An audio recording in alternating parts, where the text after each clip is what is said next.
Hello வணக்கம் friends. நான் தான் உங்கள் ஃப்ரெண்ட்லி நம்பர் ஜஸ்டிஸ். ரொம்ப நாள் கழிச்சு கேட் வீடியோ போடுறேன்னு நினைக்கிறேன். ஸோ வீடியோ பார்க்கலாம் வாங்க. ஸோ நம்ம கேட் பார்த்தீங்கன்னா இப்போ குட்டி போட்டுக்குது. ஸோ மதர் கேட் அதோட லைஃப் தான் இது முதல் நாளில் எடுத்த வீடியோ. ஸோ முதல் நாளில் பார்த்தீங்கன்னா குட்டி போட்டதுக்கு நிறைய குட்டி பார்த்தீங்கன்னா மேலே ஜவ்வு மாதிரி இருக்கும், ரோமம் வளராமல் இருக்கும். ஸோ அது உடனே இறந்துச்சு நம்பாதீங்க. என்னைக்குமே ஒரு முழுமையா வளர்ச்சி அந்த குட்டி பார்த்தீங்கன்னா, கொஞ்சம் ரோமத்தோட வெளியில பொறக்கும். ஸோ இந்த வீடியோல நீங்க முழுக்க முழுக்க பார்க்க போறது என்னன்னு பார்த்தீங்கன்னா, என்னோட குட்டிய நான் எப்படி பராமரிச்சு வளர்ந்துச்சு.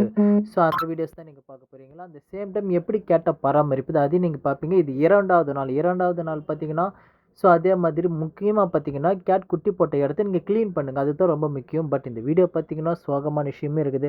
ஏன்னா இது குட்டி போடும்போது பார்த்தீங்கன்னா 3 குட்டி போட்டுச்சு. ஸோ அந்த வீடியோ முழுசா பாருங்க. உங்களுக்கு அப்போ தான் தெரியும். ஏன்னா ரொம்ப நாள் கழிச்சு நான் மீண்டும் ஒரு கேட் வீடியோ போட்டிருக்கல. ஸோ பாருங்க, என்னைக்குமே டெய்லி முடிஞ்ச அளவுக்கு கேட்ட நீங்க வந்து கிளீன் பண்ணுங்க அந்த இடத்த. ஏன்னா அந்த இடத்துல எறும்பு மேய சான்சஸ் இருக்கு. அதுக்கு அடுத்தது பார்த்தீங்கன்னா, என்னைக்குமே பூனை குட்டி போட்டுடுச்சுன்னா, அந்த இடத்துல நீங்க இருக்காதீங்க. நீங்க மனிதர்கள் கண் பார்வை படுற மாதிரி அதிகமா வைக்காதீங்க. அந்த சேம் டைம் அப்பப்போ வந்து செக் பண்ணுங்க. எறும்பு இருக்குதா? பூச்சி இருக்கா? வேற ஏதாவது மிருகங்கள் தாக்குற மாரி இருக்குதான்ட்டு. ஸோ இதுதான் இது போட்ட 3 குட்டி. ஸோ இதில பாருங்க, ஒவ்வொன்னா உங்களுக்கு காட்டுறேன். ஸோ இது பார்த்தீங்கன்னா, ஒரு முழுமையான வளர்ச்சியடைந்த குட்டியான்னு கேட்டிங்கன்னா, அப்படியும் சொல்ல முடியாது.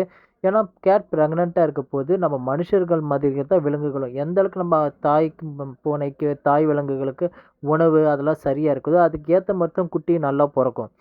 ஸோ இருந்தாலும் பார்த்தீங்கன்னா, நம்ம கேட் மதர் கேட்டுக்கு என்ன ஃபீட் பண்றேன்னா, boiled chicken, boiled fish and cat dry food.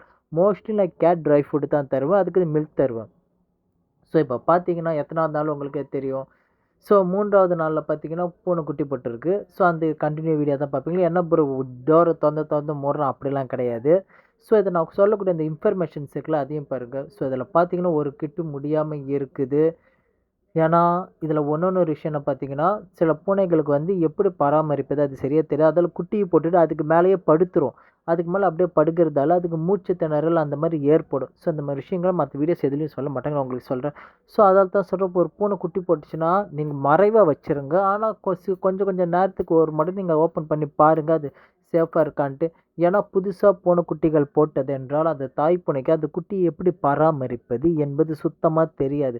அது முழுக்க முழுக்க உங்கள தான் சார்ந்திருக்கு. என்ன சாப்பிடணும்னு கூட அதுக்கு தெரியாது. ஸோ அதெல்லாம் முடிஞ்ச அளவுக்கு ஒரு கர்ப்பமான பூனைக்குட்டி போட்ட பூனைக்கு ஸோ அந்த மதர் கேட்டுக்கு நீங்க முடிஞ்ச அளவுக்கு பச்சையான கறி, மீன் தவிர்ப்பதை தவிர்க்குங்கள். ஸோ கரெக்ட்டா தான் சொல்றேன்னு நெனைக்கிறேன். ஸோ இப்போ பார்த்தீங்கன்னா 4வது நாள் நெனைக்கிறேன். ஸோ 4வது நாள்ல பார்த்தீங்கன்னா, சோகமான விஷயம், பூனைக்குட்டி ஒண்ணு இறந்துடுச்சு. அந்த விஷயத்த கேட்காதீங்க. ஏன்னா அந்த சம்பவம் அப்பா! என்னைக்குமே மதர் கேட் குட்டி போட்டுச்சுன்னா, அது இந்த ஆம்பள பூனைகள் வந்து பாக்குது இல்லைன்னு கொஞ்சம் வந்து பார்த்துட்டு போங்க. ஏன்னா பார்த்தீங்கன்னா, ஒரு சின்ன அறையில நீங்க குட்டி வைக்கப்போது, தாய் பூனையும் குட்டியும் சேஃபா இருக்கும். ஆனா அந்த இடத்துல ஆண் பூனை போயிடுச்சுன்னா, அது போய் கடிக்குமான்னு தெரியாது. மேபி இருக்கலாம். அதாவது தன்னுடைய குட்டியும் அந்த ஆண் பூனைய கடிக்காது. பட் வேற பூனையா இருந்தா கடிச்சிரும். ஸோ அதே இடத்துல போய் உட்காந்து நசுக்கி கொன்னுடுச்சு. ஸோ ரொம்ப சோகமான விஷயம். ஸோ அதால 3 குட்டியில 2 குட்டி இருக்கு. 1 குட்டி இறந்துடுச்சு. ஸோ எனக்கு இது ரொம்பவே சோகமா தான் இருந்துச்சு. ஆனா பழக்கமாயிடுச்சு. ஏன்னா உங்களுக்கே தெரியும், ஒரு 6 வருஷத்துக்கு மேல நம்ம சேனல்ல நான் கேட்ஸ் வீடியோஸ் நெறைய போட்டுருக்கிறேன். ஸோ அதில ஒவ்வொரு டைமும் இறக்கறது, ஓடுறது, ஸோ இதெல்லாம் பார்த்து என் மனசு கல்லாயிடுச்சு. ஸோ அதெல்லாம் இந்த பூனைக்குட்டிய நான் புதைச்சு வச்சுட்டு, ஸோ மதர் கேட்டுக்கு ஃபீலிங்ஸ் இருக்குமான்னு நீங்க கேட்டீங்கன்னா, அந்த மதர் கேட்டுக்கு செத்தது கூட அதால ஃபீல் பண்ண முடியாது. ஏன்னா, அது வந்து நம்மகிட்ட ஒரு குட்டி இருந்துச்சு. இப்ப அது காணோம் அதுதான். ஸோ, அதில முடிஞ்ச அளவுக்கு நீங்க பூனை குட்டி வளர்த்துனீங்கன்னா, அத எடுத்து கிளீன் பண்ணுங்க. ஸோ, அடுத்தது பார்த்தீங்கன்னா 5வது நாள். 5வது நாள் என்னன்னு பார்த்தீங்கன்னா, 2 பூனைக்குட்டியும் நல்லா இருக்குது. ஸோ, உங்களுக்கு காட்டுறேன் பாருங்க. இதில நடு பூனைக்குட்டி இத பத்தி ஒரு சோகமான விஷயம் இருக்குது. இந்த வீடியோ கடைசி வரைக்கும் பாருங்க. அப்பதான் உங்களுக்கு தெரியுமே. ஏன்னா, இந்த வீடியோ இப்ப நான் எடுத்து பார்த்தீங்கன்னா, ஒரு 1 மந்த் ஒரு 15 டேஸ்க்கு மேல இருக்கும். ஸோ, அதில குட்டி நல்லா இருக்குது. ஸோ இது ஒரு குட்டி. மொத்தம் 2 குட்டி இருக்குதா, அந்த 2 குட்டியும் பார்த்து பாங்கா பார்க்கணும். மதர் கேட்டுக்கு முடிஞ்ச அளவுக்கு பால் தாங்க. பாய்லர்டு சிக்கன், பாய்லர்டு ஃபிஷ், ஸோ தயிர் சாதம் சாதம் மாரி தரலாம். ஆனா, பச்சையான மீன்கள் அது எதுவும் தராதீங்க. இல்ல பேரசைட் அதெல்லாம் நோய் வரதுக்கு சான்சஸ் அதிகம். அந்த சேம் டைம் ஏதாவது ஒரு பூனை இறந்துடுச்சுன்னா, அந்த இடத்த இமிடியேட்டா கிளீன் பண்ணி வையுங்க. மத்த குட்டிகளுக்கு அப்பதான் எதுவும் நோய் தொற்று ஏற்படாம இருக்கும். அந்த சேம் டைம் அப்பப்போ மதர் கேட்ட நீங்க போய் பாருங்க. ஏன்னா, அது குட்டி மேல ஏறி உட்காருதா, இல்லையா அதெல்லாம் கன்ஃபார்மா தெரியணும் உங்களுக்கு. ஸோ உங்களுக்கு பார்த்தா தெரியுதா? இதுதான் அந்த அழகான 2 குட்டிகள். 1 இறந்து விட்டது. இது பார்த்தீங்கன்னா, ஒரு 4வது நாள், 5வது நாள் இருக்கும்னு நெனைக்கிறேன். ஏன்னா, இந்த வீடியோ எடுத்து நான் ஒரு 15 நாளைக்கு மேல இருக்கும். ஸோ உங்களுக்கு ஒரு இன்ஃபர்மேஷன் ரொம்ப நாள் கழிச்சு வீடியோ மேக் பண்ணுறல, ஸோ அதாவது உங்களுக்கு சொல்கிறேன்னு. அந்த சேம் டைம் இந்த வீடியோக்கு லைக் போடுங்க, ரொம்ப ரொம்ப முக்கியம். நீங்கள் லைக் போட்டால் தான் ஹைப்பில் இந்த வீடியோஸ் வரும். ஏன்னா நம்ம சேனல் இப்போ வந்து வேற ஒரு ஸ்டேஜுக்கு மாறிடுச்சு. ஸோ இப்போ 6வது நாள். இந்த 6வது நாள் என்ன நடக்குது? 6வது நாளும் குட்டி நன்றா தான் இருக்குது. ஆனா இதில பார்த்தீங்கன்னா, பூனைக்குட்டியில என்னைக்குமே கடைசி குட்டி வந்து ரொம்ப வீக்கா இருக்கும். அது வீக்கா இருக்கிறதாலயே அதுக்கு எப்படி பால் குடிக்கணும்னு தெரியாது. உடல் எடை ரொம்ப குறைஞ்சு போயிடும். ஏன்னா பூனைக்குட்டி பொறந்து ஒரு 1 மாசத்துக்கு தாய்ப்பால தவிர எதையுமே தரக்கூடாது. நல்லா ஞாபகம் வச்சுக்கோங்க. தாய்ப்பால தவிர எதுவும் தரக்கூடாது. 1 மாசத்துக்கு அடுத்தது போனதுக்கு அடுத்தது தாய்ப்பாலையும் தான் தரணும். ஒரு 2 மாசம் போனதுக்கு அடுத்து தான் நீங்க மத்த ஃபுட் தரலாம். ஆனா முக்கியமா பாருங்க, ஏன்னா ஒரு கடைசி குட்டி பார்த்தீங்கன்னா, எப்படி பால் குடிக்கிறதுன்னு கூட தெரியாம இருக்கும். ஏன்னா இதுலயும் ஒரு சோகமான விஷயம் நடந்துக்குது. இதெல்லாம் பார்க்கும்போது என் சப்ஸ்கிரைபருக்கு உங்களுக்கு தெரியும். ஸோ இது 6வது நாள். 6வது நாளும் 2 பூனைகளும் ஹெல்த்தியா இருக்குது. என்ன இந்த கடைசி குட்டி மட்டும் ஒரு மாதிரி நெளிஞ்சிட்டு கொஞ்சம் வீக்கா இருக்கும். அந்த சேம் டைம் நீங்க நெனைப்பீங்க, குட்டி பூனைக்கு நம்ம கக்கா போவோமா, கிளீன் பண்ணுமான்ட்டு. அது நீங்களா எதையுமே செய்ய தேவையில்ல. அதாவது நீங்க செக் பண்ணி பாருங்க. உங்களுக்கும் அந்த தாய் பூனைக்கும் அப்பாற்பட்ட சில சுத்தம் பண்ண முடியாத ஏதாவது ஒண்ணு இருந்துச்சுன்னா தான் நீங்க சுத்தம் பண்ணலாம். அதே நான் சொல்றேன். ஸோ உங்களுக்கு இந்த வீடியோ நிச்சயம் பிடிச்சிருக்குன்னு நம்புறேன். ஏன்னா இது முழுக்க முழுக்க என்னோட சப்ஸ்கிரைபருக்காக தான் இந்த வீடியோ நீங்க பார்ப்பீங்களே. இதுக்கு அடுத்தது இனிமே வரக்கூடிய கேட் சப்ஸ்கிரைபர். ஸோ இப்போ பார்த்தீங்கன்னா, நீங்க இருக்கக்கூடிய இடத்துல பார்த்தீங்கன்னா, எறும்பு இருக்கும். அந்த எறும்புங்கள தவிர்க்கவே முடியாதுன்னு நினைப்பீங்க, உங்க ரூம்ல எப்படி எறும்பு வரும்ன்ட்டு. எறும்புகள் பார்த்தீங்கன்னா, நம்ம இயற்கையோட சூழல்ல ஒரு முக்கியமான பங்கு வகிக்கிறது. இறந்த உடல்கள், அதுங்க எல்லாத்தையும் இந்த எறும்பு சாப்பிடுறதால தான் அந்த உடல்கள் வந்து அதில் நோய் பரவாம மக்கி போகுது. மற்ற உயிரினங்களுக்கு உரமமாவுது. ஸோ ஆனா எனக்கு இந்த எறும்ப பார்த்து கொஞ்சம் கோவமா தான் இருந்துச்சு. ஏன்னா நான் குட்டிய கொண்டு வந்து வைக்க அத பத்தி கிளீன் பண்ணிட்டு கடிக்க ட்ரை பண்ணிச்சு. ஸோ அதெல்லாம் பார்த்தீங்கன்னா ஒரு டேப் இருக்குன்னா, அந்த எறும்புக்கு வச்சு நான் மூடிட்டேன். ஏன்னா அப்பயாச்சும் இந்த இடத்துல எறும்பு எந்த பூனையும் எந்த குட்டியும் கடிக்காம இருக்குல்ல. ஆனா இந்த மாரி விஷயம் நடக்கும்போது எனக்கு எறும்பு மேல ரொம்ப ரொம்ப ரொம்ப கோவமா இருக்கும்பா. அதாலயே எனக்கு அது ரொம்ப கஷ்டமா இருக்குது. ஸோ அந்த வீடியோ பாருங்க, உங்களுக்கே தெரியும். இந்த இடத்த நம்ம பார்க்கும்போது தான் உங்களுக்கு தெரியுமே. உங்களுக்கு தெரிகிறதா? ஸோ இத எப்படி சொல்றதுன்னா, இந்த வீடியோ கொஞ்சம் நான் என்ன பேசுறதுன்னு தெரியாம பேசுறேன்னு நெனச்சுக்காதீங்க. ஏன்னா எடிட்டிங் இந்த வீடியோ நான் எடுத்து ஒரு வாரத்துக்கு மேல ஆயிடுச்சு. எப்புட்றா எடிட் பண்ணுறதுன்னு ரொம்ப சோம்பேறித்தனமா யோசிச்சு, ஸோ இந்த தடவ நம்ம கரெக்டான இன்ஃபர்மேஷன் நம்ம சப்ஸ்கிரைபருக்கு தரணும். அந்த ஒரு ரீசனால தான் இப்போ நான் இந்த இத எடிட்டிங்கா பண்ணி அப்லோட் பண்றேன். நம்ம வீடியோ கன்டின்யூ பண்ணலாம். குட்டிய சேஃபா கொண்டு வந்து நம்ம வச்சாச்சா?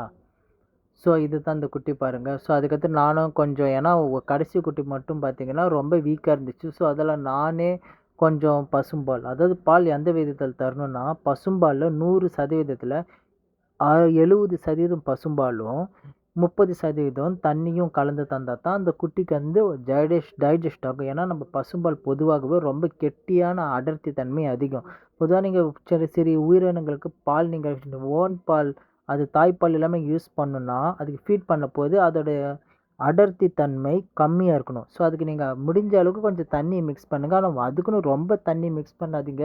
ஏன்னா அந்த குட்டிக்கு டைஜஸ்ட் ஆகாது.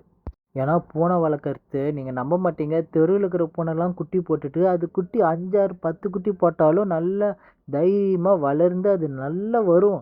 ஆனா நம்ம வீட்டுக்குள்ள நம்ம பூனை வந்து ஒரு 2, 3 குட்டி போட்டாலும், அதுங்க இருக்குமான்னு கேட்டிங்கன்னா ரொம்ப ரொம்ப ரொம்ப கஷ்டமா இருக்கு. ஏன்னா நம்ப வந்து நல்ல உணவு தருவோம், நல்லா பார்த்துப்போம். இருக்க இடம், உணவு எல்லாம் இருந்தும் நம்ப கிட்ட இருக்கிற குட்டி நம்மளுடைய பேட் லக், ஸோ அந்த ரீசனால ரொம்ப பாதிக்கப்படும். ஸோ பாருங்க, உங்களுக்கு தெரியுதா?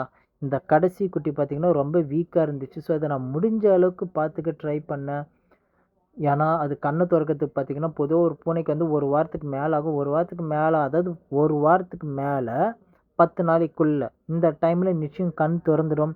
அதுக்கு மேல கண்ணு தொறக்கலை என்றால், அந்த பூனை பாதிக்கப்பட்ட பூனை. இப்ப நாள் 7வது. 1 வாரம் ஆயிடுச்சு. இந்த 1 வாரத்துல என்ன ஆயிடுச்சு பார்த்தீங்கன்னா, கடைசி குட்டி இருக்குது, முதல் குட்டி இருக்குது, மொத்தம் 2 குட்டி இருக்குது. ஆனா ஒரு சோகமான விஷயம் என்னன்னு பார்த்தீங்கன்னா, கடைசி குட்டி வந்து ரொம்ப வீக்கா இருந்துச்சு. அது பால் கூட அதால குடிக்க முடியல. அதுக்கு என்ன காரணம் அப்படின்னு பார்த்தீங்கன்னாவே எனக்கு சத்தியமா தெரில. ஏன்னா அம்மா பூனையும் இருக்குது, அதுவும் மில்க் ஃபீட் பண்ணுது, நல்லா கிளீன் பண்ணுது. ஸோ அப்படி இருந்தும் அந்த கடைசி பூனை பார்த்தீங்கன்னா ரொம்ப வீக்கா இருந்துச்சு. அந்த மாரி டைம்ல உங்களால பூனைக்குட்டிய காப்பாத்த முடியும். நீங்க ஃபீட் பண்ணீங்கன்னா மதர் மில்க். ஆனால் நீங்கள் அம்மா பூனை பார்த்துக்கு நீங்கள் விட்டுட்டே இருந்தீங்கன்னா கடைசியாக என்ன ஆகணும் பார்த்தீங்கன்னா, இந்த வீடியோ நீங்கள் கடைசி வரைக்கும் பார்க்கும்போது தான் உங்களுக்கே தெரியும் கடைசியாக என்ன ஆகுன்ட்டு. ஏன்னா ரொம்ப சோகமான விஷயம் என்னன்னு பார்த்தீங்கன்னா, மதர் பூனையே பார்த்தீங்கன்னா, அந்த குட்டிய தூங்கும்போது பூனைக்குட்டிய தெரியாத்தனமா அது மேலே படுத்து, அது மூச்சு திணறி இறந்துடுச்சு. ஸோ அத தான் நீங்க பார்ப்பீங்களே. பொதுவா பார்த்தீங்கன்னா, நம்ம வீட்ல வளர்க்குற பூனைய எனக்கு பெரிய அட்வைஸ் அதுங்க இறந்து விட்டு குப்பை தொட்டியில் போடாதீங்க. புரியுதா? ஏன்னா, அதுக்கு எந்த நோய் இருந்திருக்கும், இறந்திருக்கும்னு நமக்கு தெரியாது. அது மத்த நாய், பூனை குப்பை தொட்டியில தான் ஸ்ட்ரீட் டாகுக்கு அங்க போய் சாப்பிடும். அந்த மாரி டைம்ல இத போய் ஏதாவது துர்நாற்றம் அடிக்குதுன்னு சாப்பிட்டுச்சுன்னா, அதுங்களுக்கு நோய் பரவும். அதால முடிஞ்ச அளவுக்கு இத நான் மண்ணுல தான் போட்டு புதைச்சாச்சுன்னு. ஸோ கடைசியா ரெஸ்ட் இன் பீஸ். மீண்டும் மறுஜென்மம் எடுத்து வரட்டும். இப்ப என்கிட்ட கடைசியா இருக்கிறது ஒரே ஒரு பூனை தான்ப்பா.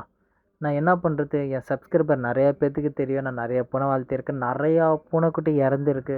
அதுக்கு ரீசன் நான் பார்த்துக்காததாலேயோ உங்களுக்கு தெரியும். எனக்கே தெரியாது. ஏன்னா பார்த்தீங்களா, அதுக்கு நான் நல்லா தான் ஃபீட் பண்ணுறேன். நல்லா ஃபீட் பண்ணி நல்லா பார்த்துக்கிட்டதுக்கு அடுத்ததும் எனக்கு அதுங்க சரியான ஒரு தீர்வு இருக்காமல் இருக்கும். ஸோ அதால் என்னால் என்ன பண்ண முடியும்? ஸோ இந்த பூனைக்குட்டியை நான் என்னோடய டவலில் போட்டு மடித்து ஒரு இடத்துல போய் புதைச்சிட்டு வந்தேன். ஸோ இந்த வீடியோ நம்ம எண்டுக்கு வந்தாச்சு. ஸோ இப்போ இருக்கிறது ஒரே ஒரு பூனைக்குட்டி தான். ஸோ இதையும் நான் அடாப்ஷனுக்கு தரலான்னு இருக்கேன். ஸோ இவனை பாருங்கள், ரொம்ப க்யூட்டாக இருக்கிறான். ஸோ பையனா பொண்ணான்னு எனக்கு குட்டிகளுக்கு பதில் சொல்கிறது கஷ்டம். இப்போ 10 நாள் இவன் ஒன்றும் நல்ல தான் இருக்கிறான்னு நல்லா சாப்பிட்டு. ஸோ உங்களுக்கு இந்த வீடியோ நிச்சயம் பிடிச்சிருந்தா லைக், சப்ஸ்கிரைப், ஷேர் பண்ணுங்கள். இந்த வீடியோஸ் ஒரு 1000 வியூஸ்க்கு மேலே போயிடுச்சுன்னா திரும்பி பழைய மாதிரி கேட் வீடியோஸ் போடுவேன்.